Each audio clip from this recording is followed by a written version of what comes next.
ആവശ്യമായ ഡോക്യുമെന്റ്സ് നൽകിയിട്ടും ബാങ്ക് നിങ്ങളുടെ ലോൺ റിജക്റ്റ് ചെയ്യുകയാണോ എങ്കിൽ നിങ്ങൾക്ക് റിസർവ് ബാങ്ക് ഓഫ് ഇന്ത്യയിൽ നേരിട്ട് പരാതി നൽകാം.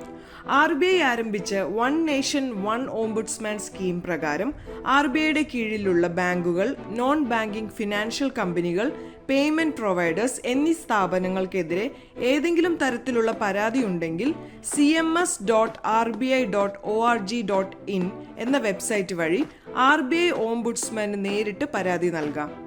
30 ദിവസത്തിനുള്ളിൽ നിങ്ങൾ നൽകിയ പരാതി പരിഹരിക്കാൻ RBI ശ്രമിക്കും. പരാതിയുടെ സ്റ്റാറ്റസ് വെബ്സൈറ്റ് വഴി ട്രാക്ക് ചെയ്യാനും നിങ്ങൾക്ക് സാധിക്കും. പൊതുജനങ്ങൾക്ക് കാര്യക്ഷമമായ ബാങ്കിംഗ് സർവീസ് ഉറപ്പുവരുത്തുക എന്ന ഉദ്ദേശത്തോടെ 2021 ഈ പദ്ധതി ആരംഭിച്ചത്.